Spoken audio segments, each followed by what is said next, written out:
आप लोगों को मैं एक तरह से स्ट्रेटेजी डिस्कस करूंगा कि किस तरह से आपको अपने बेस्ट आउटपुट के लिए क्या क्या चीजों का ध्यान रखना है। क्वेश्चन कैसे स्टार्ट करें समझ नहीं आता, थ्योरी तो समझ आ जाती है, लेक्चर में देख के सब कुछ समझ लेते हैं, बट क्वेश्चन नहीं स्टार्ट करना आता कि सर कॉन्सेप्ट्स भी आते हैं, घर पे बैठता हूं तो कर भी लेता हूं, बट एग्जाम में जाते या तो ब्लैंक हो जाता हूं या फिर नेगेटिव हो जाते हैं या फिर से समझ नहीं आता। एडवांस्ड में जेन्युइनली मैथ्स में अच्छा होना चाहते हैं तो आपको अपनी थॉट प्रोसेस पे वर्क करना है, सोचने का तरीके पे वर्क करना है। सर वो कैसे डेवलप होगी? वो डेवलप होगी जब आप, हेलो बच्चों, कैसे हो बेटा आप सब लोग? तो बच्चों आज का वीडियो उनके लिए इंपॉर्टेंट होने वाला है जो बच्चे इस साल क्लास 12 के बाद गैप ले रहे हैं यानी ड्रॉप ले रहे हैं और उसके बाद दोबारा से आईआईटी जेईई के लिए तैयारी कर रहे हैं।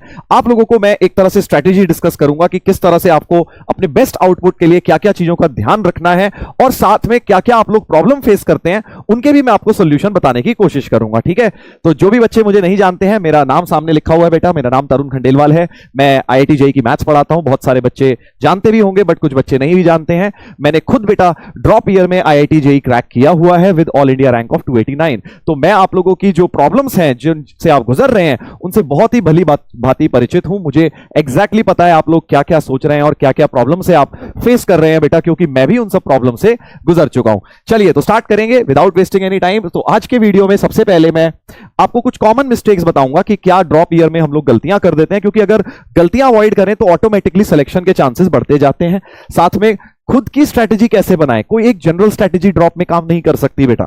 हर एक बच्चा अलग स्टेट पर है, हर एक बच्चे ने 11th 12th में अपनी तैयारी डिफरेंट लेवल पर करी है। कोई हो सकता है बिल्कुल फ्रेश ड्रॉप कर रहा हो, उसने कभी जेईई की तैयारी नहीं करी। कोई हो सकता है जिसने 2 साल करी हो, किसी ने 1 साल करी हो, कोई सेकंड ड्रॉप ले रहा है। बहुत मल्टीपल स्टेजेस पे हो सकते हैं ड्रॉपर्स। तो आपको अपनी पर्सनलाइज स्ट्रैटेजी बनानी है, वो भी मैं आपको बताऊंगा। साथ में मैथ्स के पर्पज से, मैथ्स के पॉइंट ऑफ व्यू से आपका क्या रोड मैप होना चाहिए, क्या तरीका होना चाहिए, क्योंकि बहुत सारे बच्चों को मैथ्स टफ लगती है। मैथ्स ही रैंक डिसाइडिंग सब्जेक्ट होता है, तो उसमें आपको मेन प्रॉब्लम्स क्या क्या आती हैं उन प्रॉब्लम्स को डिस्कस करेंगे और उनका सॉल्यूशन डिस्कस करेंगे। ठीक है, चलिए तो मैं तो बहुत एक्साइटेड हूं इस वीडियो को लेकर, क्योंकि मैंने इसमें बहुत ही सोचकर, काफी दिमाग लगाकर वो सारी प्रॉब्लम्स आइडेंटिफाई करी हैं जो एज अ ड्रॉपर मुझे आती थी, और हो सकता है आप में से बहुत सारे लोग इसे लिंक कर पाए। चलिए तो देखेंगे सबसे पहले कॉमन मिस्टेक्स। ड्रॉपर्स जो बच्चे होते हैं ना, कई बार बहुत ज्यादा चीजें ट्राई करते हैं, उन्हें लगता है यार ये बुक कर लेता हूं, वो टीचर को फॉलो कर लेता हूं, ऐसा कर लेता हूं, वैसा कर लेता हूं। Too much of distraction, too much of noise, इससे आपको बचना है। एक चीज करनी है, उसे फॉलो करना है, 100% करना है, right. Wasting time, over thinking, over analysing, बहुत सारी बार हमने देखा है ड्रॉप ईयर में बैठे रहते हैं, सोचे जा रहे हैं, सोचे जा रहे हैं, इस साल भी नहीं हुआ तो, ऐसा नहीं हुआ तो। नेगेटिविटी से बेटा दूर रहना है, अपने आप को रखना है, राइट। और एक ये गलती कई बार सब बच्चे कर लेते हैं कि सर हर चैप्टर को बिल्कुल बेसिक से दोबारा से मैं लेक्चर्स देखने लग जाता हूं। अगर आप फ्रेश ड्रॉपर हैं, आपको नहीं आती हैं चीजें तो समझ आता है, बट अगर आप ऑलरेडी तैयारी कर चुके हैं तो आप क्यों हर एक चैप्टर को बिल्कुल बेसिक से देखेंगे, है ना। जब आपको कोई चैप्टर आता है तो आपको डायरेक्टली उसके क्वेश्चंस को अटैक करना है, क्योंकि अल्टीमेटली प्रॉब्लम सॉल्विंग से ही बेटा जेईई सिलेक्शन होना है। तो ये एक गलती कह लो, या फिर ये कह लो इसका उल्टा भी गलती हो जाती है कि भाई नहीं आता है और फिर भी बेसिक से नहीं पढ़ रहे हैं, या आता है और फिर भी बेसिक से पढ़े जा रहे हैं। तो दोनों ही तरीके से आपको सावधान रहना है। एंड लास्ट में टेस्ट नहीं देना। अभी तो ड्रॉप ईयर आपका शुरू ही हुआ है, 1-2 महीने बीत जाएंगे तो कई बार ऐसा लगता है अभी टेस्ट नहीं देता, अभी मेरी तैयारी नहीं है, तो वो तैयारी कभी पूरी नहीं होगी। ड्रॉप ईयर में बेटा टेस्ट आपको रेगुलरली देने हैं, ठीक है। तो ये बातें ध्यान रखेंगे। कुछ कॉमन मिस्टेक्स हैं, मैंने बहुत समराइज करके बता दी हैं। और साथ में अब खुद की स्ट्रेटेजी कैसे बनाई जाए, मैंने बताया आप लोग अपनी खुद से स्ट्रेटेजी बना सकते हैं। तो सबसे पहले अगर आप फ्रेश ड्रॉपर है, फिर तो देखिए आपको कुछ भी खास नहीं आता, हालांकि उसमें भी आपको स्कूल लेवल तो कुछ चीजें आती होंगी। तो जितने भी आपके चैप्टर्स हैं उनको आपको 3 पार्ट्स में डिवाइड करना है। कौन से 3 पार्ट्स में? एक वो चैप्टर जिनकी थ्योरी और प्रैक्टिस आपने अच्छी तरह कर रखी थी जेईई लेवल की, राइट। अब अगर आप फ्रेश ड्रॉपर हैं तो हो सकता है इस वाले में आपका कोई चैप्टर ना आए। एक वो चैप्टर जिसकी आपने थ्योरी तो अच्छी तरह कर रखी थी और बट प्रैक्टिस उतनी अच्छी नहीं थी। और थर्ड जिसमें ना तो थ्योरी करी हुई थी ना ही प्रैक्टिस करी हुई थी। तो अगर आप मान लीजिए 2 साल तैयारी कर चुके हैं तो बहुत सारे आपके चैप्टर इस वाले में और इस वाले कैटेगरी में होंगे। अगर आपने फ्रेश ड्रॉप ले रहे हैं तो यहां बहुत सारे चैप्टर्स होंगे, राइट। अगर 1 साल तैयारी की है तो हो सकता है आपके यहां और यहां पर हो बहुत सारे चैप्टर। तो ये क्लासिफिकेशन जरूर करिए, क्योंकि वहीं से आपको पता लगेगा कि एक्चुअल में मुझे कितनी मेहनत किस चैप्टर पर करनी है। मैथ्स में कर लीजिए, फिजिक्स केमिस्ट्री में भी आप ये सेम स्ट्रैटेजी लगा सकते हैं, और फिर उस हिसाब से अपना आउटपुट निकालिए। जिसके लेक्चर्स नहीं आते पहले लेक्चर्स अटेंड करो, जिनके आते हैं उनके लेक्चर्स ना देखते सीधे क्वेश्चंस अटेम्प्ट करिए, ठीक है। बेसिकली खुद का दिन पूरा खुद से प्लान करिए। जो रेगुलर टाइम है लाइव क्लासेस, उस टाइम क्लासेस देखिए और सेल्फ स्टडी पे फोकस करना है।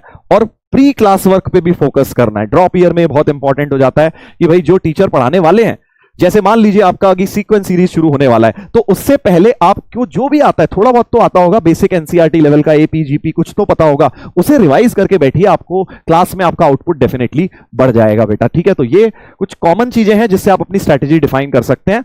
अब आ जाते हैं इस वीडियो के मेन पार्ट पर, जो कि है as a drop year student क्या बच्चे मेन प्रॉब्लम्स फेस करते हैं। हो सकता है बेटा आप में से भी बहुत बच्चे इन प्रॉब्लम से आइडेंटिफाई कर रहे हो या आगे जाकर करें। तो पहला प्रॉब्लम जनरली जो ड्रॉप ईयर में आता है वो ये आता है कि सर हमें क्वेश्चन कैसे स्टार्ट करें समझ नहीं आता। थ्योरी तो समझ आ जाती है, लेक्चर में देखकर सब कुछ समझ लेते हैं, बट क्वेश्चन नहीं स्टार्ट करना आता, या क्वेश्चन देखकर कॉन्सेप्ट ही नहीं समझ आ पाता कि कौन सा सब टॉपिक लगाना है। तो अगर आप भी बेटा ये प्रॉब्लम फेस करते हैं, बहुत सारे बच्चे ड्रॉप ईयर में ये प्रॉब्लम फेस करते हैं, थ्योरी पे थ्योरी पढ़ ली बट सर क्वेश्चन नहीं हो पा रहे हैं, तो उसके लिए सबसे पहले आपको समझना है कि आप थ्योरी पढ़ना एक तरफ और उस थ्योरी को दिमाग में फिट करना दूसरी तरफ। वो दिमाग में जब तक फिट नहीं होगी तुम क्वेश्चंस में अप्रोच नहीं सोच पाओगे। दिमाग में कैसे थ्योरी फिक्स होगी? नोट्स को अच्छे से बनाओ बेटा। कई बार होता है कि नोट्स क्या बनाने सर, हमारे पास तो है नहीं, या छोड़ देते हैं, शॉर्ट नोट्स बना लेते हैं। ये गलती ना करें, पूरे प्रॉपर नोट्स बनाएं और उनको बार बार रिवाइज करें, बार बार रिवाइज करें। जब आप 2-3 बार हर चैप्टर के नोट्स रिवाइज कर लेंगे ना, तब आप उनके शॉर्ट नोट्स बनाने योग्य बनेंगे। शॉर्ट नोट्स बेसिकली समरी होती है, ये नहीं कि आपने डायरेक्ट समरी बना ली। जब आपके दिमाग में वो सारी बड़ी बड़ी बातें फिट हो चुकी हैं, तो अब आप उसको एक समराइज करके छोटे से पार्ट में शॉर्ट नोट्स कर सकते हैं। जनरली बच्चे गलती क्या करते हैं, सर हम डायरेक्ट शॉर्ट नोट्स बना लेंगे, हमारे पास टाइम नहीं है। तो बेटा टाइम नहीं है, फिर आप शॉर्टकट नहीं मार सकते। आप शॉर्ट नोट्स नहीं बना रहे, आप एक तरह से शॉर्टकट मार रहे हैं, जिससे आपके क्वेश्चंस नहीं होते हैं। तो पहला काम ये, अपने नोट्स प्रॉपर बनाओ और उन नोट्स को, चाहे आप बुक के फॉर्म में नोट्स ले रहे हैं या फिर आप अपने पर्सनल नोट्स बना रहे हैं, जैसे भी आप कर रहे हैं, उन नोट्स को रिवाइज बार बार करो। रिवाइज करना मेन है, बुक नोट्स बनाने पे मेन फोकस नहीं है। उस नोट्स का पर्पस क्या है? उन नोट्स को पर्पस ये है कि भाई आप उससे अपना रिवीजन करेंगे, और जितनी बार आप रिवाइज करेंगे उतने ज्यादा वो कॉन्सेप्ट्स आपके माइंड में सेट होते जाएंगे, उतने ज्यादा आप उन्हें क्वेश्चंस के अंदर लगा पाएंगे बेटा। ठीक है, चलिए, तो ये पहली प्रॉब्लम बहुत कॉमन प्रॉब्लम है। फिर आ जाते हैं एक दूसरी और बहुत ज्यादा कॉमन प्रॉब्लम ड्रॉप ईयर में, कि सर क्वेश्चन तो आता है बट सॉल्व करने में टाइम बहुत लग जाता है। कि सर आइडेंटिफाई भी हो जाता है कि हाँ ये फॉर्मूला लगेगा, बट जब करने जाता हूं कैलकुलेशंस तो इतना टाइम लग जाता है, या कुछ सिली मिस्टेक्स हो जाती हैं, बट हो नहीं पाता। बेसिकली या तो सिली मिस्टेक हो जाती है या नेगेटिव मार्क्स, मतलब गलती कुछ हो जाती है करने में। समझ तो आ जाता है कौन सा टॉपिक लगना है। ये हो सकता है आपका सेकंड लेवल का क्वेश्चन हो। तो इसका बेटा मेन सोल्यूशन क्या है? इसका मतलब आपको अगर क्वेश्चन में आइडेंटिफिकेशन हो रहा है कि कौन सा टॉपिक लग रहा है, तो इसका मतलब नोट्स तुम्हें पता है, मोटा मोटा तुम्हें फॉर्मूले आते हैं, तुम्हें ट्रिक्स पता है, कॉन्सेप्ट्स पता है। तो आपको क्या करना है कि आपको कम से कम 8 साल के मेंस के पीवाईक्यू तो करने ही करने हैं। कई बच्चे कहते हैं सर हम तो एडवांस के लिए तैयारी कर रहे हैं, हम मेंस के इतने सारे क्यों करें? ये गलत सोच है बेटा। मेंस के अगर आप इतने पीवाईक्यू कम से कम करेंगे तो आपका एडवांस को लेकर भी बहुत सारी चीजों का थॉट प्रोसेस बन जाएगा। तो इसको टारगेट करना है। ठीक है, 8-9 साल के पीवाईक्यूज पिछले 8-9 सालों में इतने पेपर्स हो गए हैं जेईई मेन के कि बहुत बड़ा एक सैंपल साइज हो गया है। उन क्वेश्चंस को आप अटेम्प्ट करेंगे, घर पे ट्राई करेंगे, नहीं होता तो सॉल्यूशन देखेंगे, तब आपका धीरे धीरे करके थॉट प्रोसेस बनेगा, आपकी स्पीड बनेगी। जब आप लिख लिख के ट्राई करेंगे तो आप अल्टीमेटली प्रॉब्लम सॉल्विंग में बेटर होते चले जाएंगे। और उसके साथ जब आप कोई चैप्टर रिवाइज कर रहे हो, तो मान लीजिए आपका टेस्ट आने वाला है क्वाड्रेटिक इक्वेशंस का, आप वो रिवाइज करना चाहते हैं, तो बेटा आपको क्या करना है, कुछ नए क्वेश्चन 20 लेके बैठ जाने और देखना है 1 घंटे में मेरे से हो रहे हैं कि नहीं हो रहे। 25 ले लो, मतलब जितने भी एक नंबर ऑफ क्वेश्चंस लेके बैठ गए, और देखने उसे 1 घंटे में मुझसे कितने हो रहे हैं।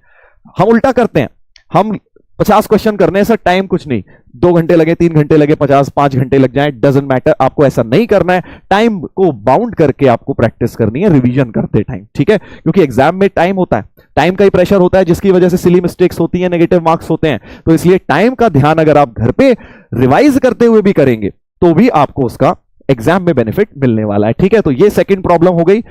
उसके बाद आ जाते हैं थर्ड प्रॉब्लम, जो इसके बाद नेक्स्ट लेवल की प्रॉब्लम आती है। Sir silly mistakes negative marks हो जाते हैं, वो तो है ही, साथ में टेस्ट में मार्क्स नहीं आते। कि सर कॉन्सेप्ट्स भी आते हैं, ठीक है, क्लिक कर जाता है, घर पे बैठता हूं तो कर भी लेता हूं, बट एग्जाम में जाते या तो ब्लैंक हो जाता हूं, या फिर नेगेटिव हो जाते हैं, या फिर से समझ नहीं आता, या नंबर नहीं आते। बेसिकली नंबर नहीं आ पाते सर, मेरे टेस्ट में कन्वर्ट नहीं होते हैं मार्क्स। तो अगर बेटा आपके भी टेस्ट में कन्वर्ट नहीं होते हैं, तो आपको यह समझना है कि टेस्ट देने की जो कला है वो क्लास में नहीं सीख सकते, वो आप टेस्ट देकर ही सीख सकते हैं। जितने ज्यादा आप प्रैक्टिस टेस्ट देंगे, आप उनके थ्रू सीखिए, उनको एनालिसिस करिए कि टेस्ट में आपने क्या मिस्टेक्स करी, कौन से क्वेश्चन छोड़ने चाहिए थे, कौन से करने चाहिए थे, किस क्वेश्चन में आपने ज्यादा टाइम लगा दिया, किस क्वेश्चन में सिली मिस्टेक कर दी, कौन से क्वेश्चन को आपको देखते ही छोड़ना चाहिए था, कौन से क्वेश्चन में आप स्टक हो गए वहां पे।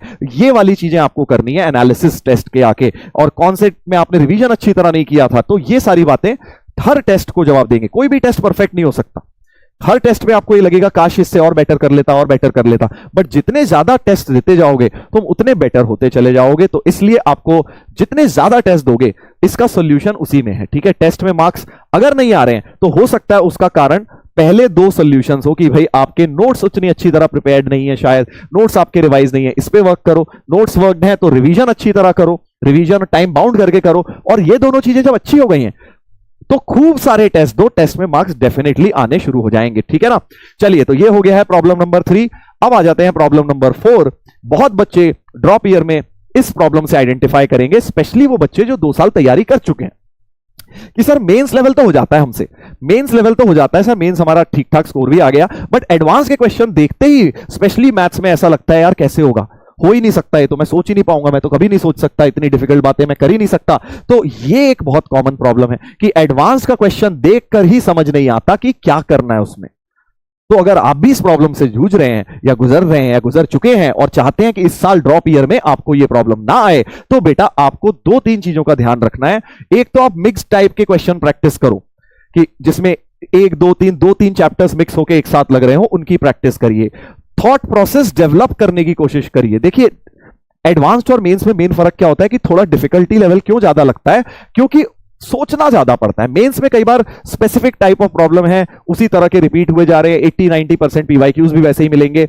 नए तरीके के क्वेश्चंस मेंस में थोड़े कम आते हैं, हालांकि पिछले कुछ सालों से आ रहे हैं बट थोड़े कम आते हैं एडवांस के मुकाबले। तो अगर आप एडवांस में जेन्युइनली मैथ्स में अच्छा होना चाहते हैं तो आपको अपनी थॉट प्रोसेस पे वर्क करना है, सोचने का तरीके पे वर्क करना है। सर वो कैसे डेवलप होगी? वो डेवलप होगी जब आप डायरेक्टली एडवांस के पीवाईक्यू नहीं कर रहे। मेंस की तरह नहीं होती एडवांस की स्ट्रेटेजी कि आपने डायरेक्ट पीवाईक्यूज लगा लिए और हमारा काम हो गया एडवांस में। नहीं, आपको एडवांस के पीवाईक्यूज तक पहुंचने के लिए बहुत सारी चीजों के थ्रू गुजरना पड़ेगा। सबसे पहले मेंस के 8-9 साल के अपने होने ही चाहिए पूरे। उसके बाद आपने किसी भी चैप्टर में एडवांस के पीवाईक्यू पहुंचने से पहले उसका मॉड्यूल में से डिफिकल्ट क्वेश्चंस करिए, multiple correct type, integer type, passage, matrix match type questions करिए, या किसी बुक से करिए, या मॉड्यूल से करो, या असाइनमेंट से करो। अल्टीमेटली आप डायरेक्ट नहीं अटैक कर सकते एडवांस के पीवाईक्यू। उसकी थॉट प्रोसेस बनाने के लिए डिफिकल्ट लेवल के असाइनमेंट जरूर फॉलो करिए। बैचेस के अंदर हम लोग प्रोवाइड करते हैं, आप वो वाले फॉलो कर सकते हैं, मॉड्यूल फॉलो कर सकते हैं, या कोई भी मार्केट में आपको लगता है बुक मेरे पास है, आपको लगता है ये वाली अच्छी बुक है, ये मेरे पास है, तो उसमें से आप जरूर क्वेश्चन अटेम्प्ट करिए। हो शुरू में हो सकता है 50 अटेम्प्ट करो, 10 ही क्वेश्चन हो, कोई बात नहीं। अल्टीमेटली आपको 50% क्वेश्चंस उनके एम करने। अगर 50-60% आपसे होने लग गए तो आपका मतलब लेवल ठीक ठाक डेवलप हो रहा है एडवांस्ड के लिए, ठीक है। तो मेंस के लिए डायरेक्ट पीवाईक्यूज करो, कोई प्रॉब्लम नहीं, बट एडवांस्ड के लिए पहले पीवाईक्यूज से पहले थॉट प्रोसेस बनाने के लिए कुछ बढ़िया लेवल के सवाल जरूर कर ले, तभी आपका सोचने का तरीका डेवलप होगा, तभी आप एडवांस के क्वेश्चंस में सोच पाएंगे बेटा, ठीक है। तो ये स्ट्रैटेजी लगाएं जिन बच्चों को एडवांस वाले पार्ट में प्रॉब्लम आती है, ठीक है। तो ये कुछ 4 मेजर प्रॉब्लम्स मैंने आप आइडेंटिफाई करी जो मुझे ऐसा लगा ड्रॉप ईयर में बहुत सारे बच्चे फेस करते हैं, और इनके सॉल्यूशंस भी बताएं आप लोगों को, ठीक है। तो इस पे वर्क करिए, आई एम श्योर आपको बेनिफिट होगा। बाकी सिंपल सी बात तो देखो यही है कि इस छोटे से वीडियो का अगर पूरा सारांश निकाला जाए, समरी निकाली जाए, कंक्लूजन निकाला जाए, तो आपको कंसिस्टेंट रह के हार्डवर्क करना है, जल्दबाजी नहीं करनी है, फुल फोकस होके एफर्ट करते रहिए, धीरे धीरे आपका लेवल बढ़ता जाएगा। और ध्यान रखना है उन सब बातों का जो मैंने बताई हैं। जिस भी प्रॉब्लम से आप आइडेंटिफाई करते हो कमेंट्स में जरूर बताइएगा कि सर हाँ ये वाली प्रॉब्लम हमारे साथ है, और उसके सॉल्यूशन पे वर्क करना है, ठीक है। मैं इस तरह का वीडियो नहीं है कि बस बता दिया हाँ ऐसा होता है, मैंने प्रॉपर हर चीज का सॉल्यूशन भी बताया है, और उसको अगर आप फॉलो करेंगे तो डेफिनेटली आपको बेनिफिट मिलेगा। मुझे तो मिला था यार, देखो मुझे ड्रॉप ईयर में मेरे साथ मेन प्रॉब्लम थी प्रॉब्लम सॉल्विंग की। मैंने क्वेश्चंस ही सॉल्व नहीं करे थे 12th तक, मैं बस सॉल्यूशन समझ लेता था। जब टीचर्स डिस्कस कराते थे तो मैं सॉल्यूशन समझ लेता था, 12th तक अटेम्प्ट करके नहीं आता था, टेस्ट बहुत कम देता था। तो ये 2 मेजर प्रॉब्लम्स मेरे साथ थी। ड्रॉप ईयर में मैंने इन्हें आइडेंटिफाई किया और इन पे वर्क किया, खूब प्रैक्टिस करी और हर हफ्ते टेस्ट दिया। जहां से जो टेस्ट पेपर मिल रहा है, किसी का कोई पुराना टेस्ट बैठ के घर पे बैठ के दे दिया, एग्जाम सेंटर पे जाके दे दिया, खूब सारे टेस्ट दिए, और उसके बाद अच्छा रिजल्ट आ गया। उसके बाद जेई भी एक जस्ट अनदर पेपर बन गया था मेरे लिए उस दिन भी, राइट। तो आप भी इस स्ट्रेटेजी को फॉलो कर सकते हैं और इसके साथ मैं आप लोगों को बहुत बहुत धन्यवाद कहूंगा and wishing you all the best. आप बढ़िया करिए, अच्छी रैंक लेकर आइए इस साल और रिजल्ट में फिर हम लोग मुलाकात करेंगे। बहुत बहुत धन्यवाद।